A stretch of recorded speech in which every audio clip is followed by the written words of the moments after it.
Your video Chaloria to on Vybz, Vibe Cartel has been released from prison. I ain't gonna lie, like I'm not gonna hold y'all. Like I was I would never listen to Ron.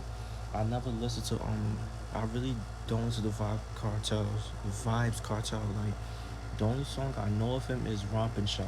That's the only song I know of him. The rest of the songs I don't really know a lot of his songs. You feel me?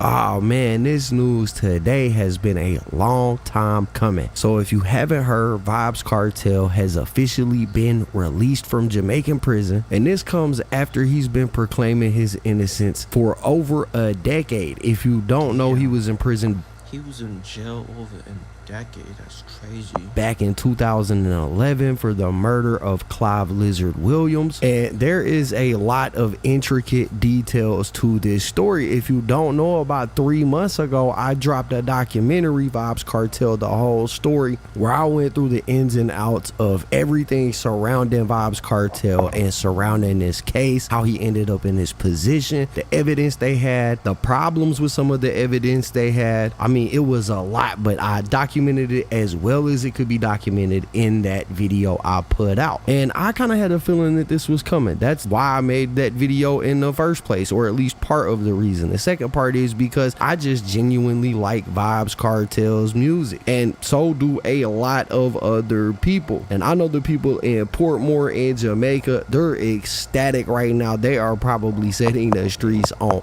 They dumb hype that this nigga's out of jail. fire with the excitement, because like I said, there's a lot of details about this case that are shaky at best, and Vybz Kartel has been wanting to be released since the day he got locked up, because he said that he has always been innocent. And like I said, this has been a long time coming. If anybody's familiar with the details of that case, then you know what I'm talking about. But about 4 months ago, we seen his conviction actually get overturned. However, he wasn't released because the court was deciding if they were going to retry him on those murder charges or if they were going to drop him. The Judicial Committee of the Privy Council has unanimously concluded that the appeals should be allowed and the appellant's convictions should be quashed on the ground of juror misconduct.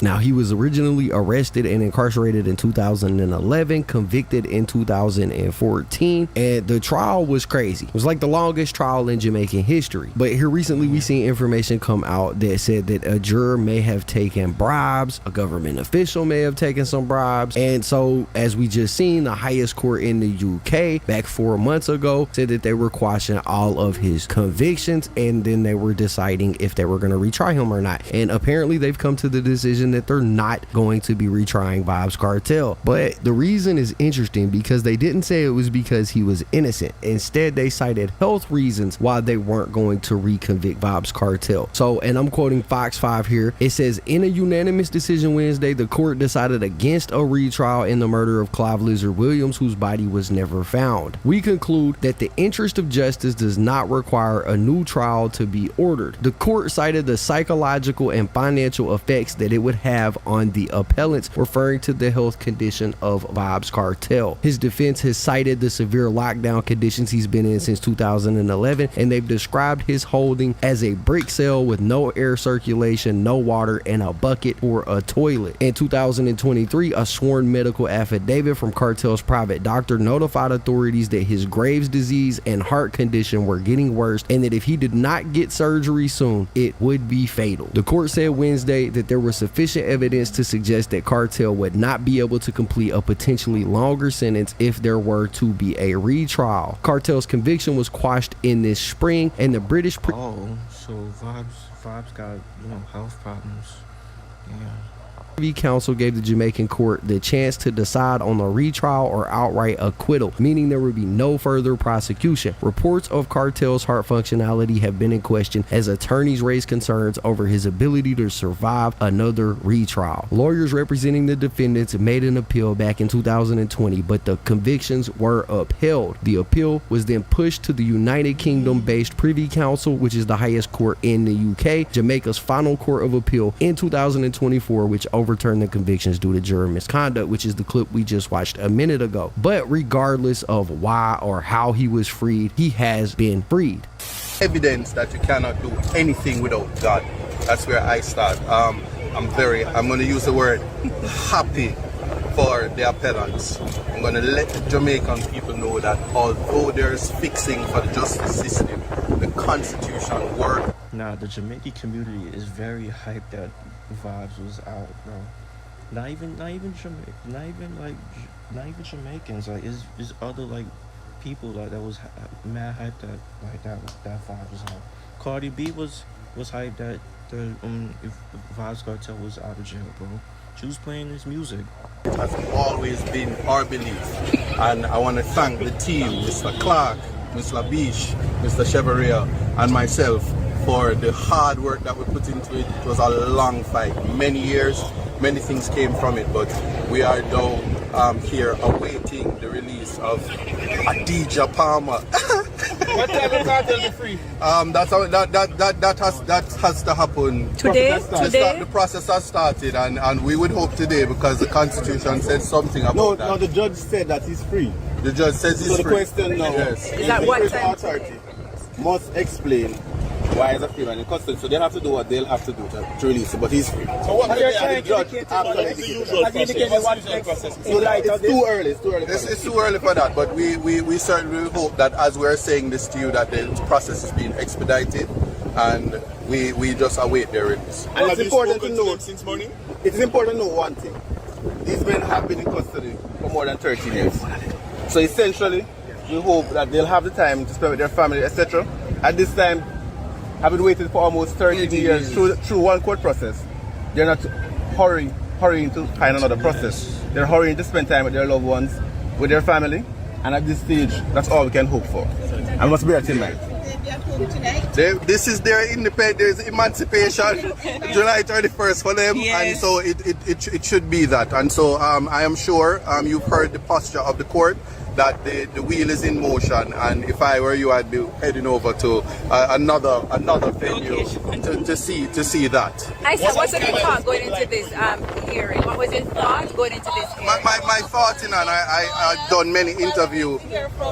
I've done many interviews, and we've always said this. So I'm going to sound like a broken record. God on time. We only do the work. While God, we are grounded in the faith, and that's what it is. God on time and time. So you are confident of this outcome? I'm confident. We were confident. What was Kartel's word to you process before you came here today, Mr. Buchanan? Just say that before you pass the to Mr. Buchanan. What was his? Before you came here today. Well, I'm going to say. Always been God on time. No, I'm going to say it. It's God on time, and they believe. Always. All of them. Always. All of them. What has the process been like for the legal team going through all of this? Boy, it has been very tiring. I don't think people understand the kind of human effort that it puts into this. There's sleepless nights. There's a whole lot that goes into preparation. You've heard that there were multiple volumes of documents that were served, and lots of work would have gone into preparing those documents for today. We made sure, certainly from our side, that we put everything that we needed to before the court for it to make mature considerations. Now, I'm assuming that these are like his like lawyers and stuff. You know, they work hard to get this man out of jail, bro. They work hard. They work very hard, like, to get this guy out of jail. And to ensure that the verdict today was one of acquittal. And the court must be, and bear in mind what Lexi just said, the court must And they succeeded. You feel me? be commended, because you have to bear in mind the court had to go through almost 10 volumes, and the court did it in record time. I'm assuming, like I said, I'm assuming these people are like his team, his legal team. It's not because, bear in mind, the short resources that our judges have, that they can return judgments within a time that they would like. And ultimately, in this case, they work overtime. You heard the judges thanking specifically the judicial clerks for ensuring that they could meet the timeline that they gave to the public, and we're very grateful for that. But out of all of this, I don't think that if you ask any of the appellants, that they would say that they got justice. Because from day one, they profess their innocence. And at the end of the day, you have, after almost 13 years, you're just going home without the merits of the case actually being decided. So for the appellant, it is regrettable that this is how this matter has to end. And we hope that this will be a lesson for everybody who loves justice in Jamaica, because there are certain things that went wrong in this case, and that we hope that the persons who have the power to change things in this country will examine to ensure that no other Jamaican citizen have to spend 13 years in custody. And after 13 years, there's nothing that nobody can do to give back Kartel, to give back Sean Storm, or to give back any of the appellants the missing 13 years out of their lives. Some of them would have had their family members die, unable to go to funeral. And ultimately what we have to do better by them. We also have to do better by victims of crime who themselves today may be looking at this thing and say this is not justice. And one hope that this will be a lesson, a teachable moment for our country as we move forward to ensure that we achieve the ideals of our anthem, justice for all.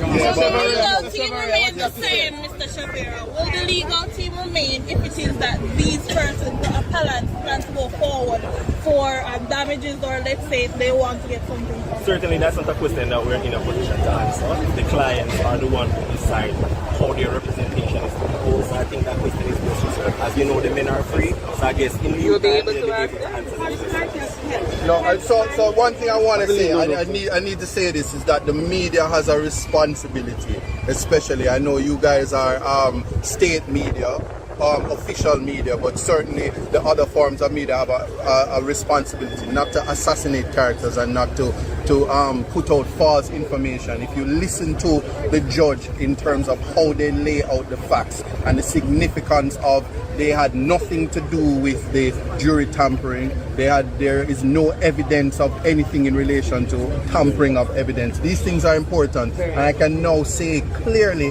that the men are innocent, and anybody wants to challenge that, that's just on them. They can believe what they want, but those things are important. They're innocent under the Constitution. They're under the Constitution. Damn, like I said, Vybz Kartel has a strong team. It looks like. And if we respect the Constitution, that is what matters, and that is the conversation that we ought to have, because there's a lot of change that needs to become, including the starting of an innocence project, because the idea that persons can gamble with the Constitution and the freedom of people, the liberty of people, is something that we ought to be very afraid of in terms of the modern narrative and media, and that will be addressed in due time. But thank you. Kartel's family. We are. You guys take over the whole conversation. We need time to do that. We need to do that now. Health-wise, we need to do that expeditiously, and that is what we'd like to do. So I want to thank you guys for entertaining. Yeah, man, so there you go. You heard it from the horse's mouth directly. Vybz Kartel is free. It's a good day to be in a DJ Palmer fan. Shout out to him, bro. One of the greatest artists to ever do it, and I got a feeling he is about to mess the dance hall scene up over the next couple of months. But yeah, bro, anyways, that's basically it for the video, guys. Okay, so yeah, man. Vybz Kartel, like I said, I wasn't a fan of Vybz Kartel. I don't really listen to his music. The only song that I know of Vybz Kartel is Rompin' Shot, you feel me? You know, I be hearing that song. I used to be hearing that song, you feel me? But other than that, yeah, bro. But if you are a fan of Vybz Kartel, let me know, what is your favorite song of his? What is your favorite song of Vybz Kartel's, like, you know, before he even went to jail, you know? I don't even know, like, he even went to jail in the first place, because like I said, I don't follow Vybz Kartel, you feel me? So yeah, bro, let me know what y'all think. Okay, make sure you guys like, comment, subscribe. Y'all know the vibes. Look at you, how you are.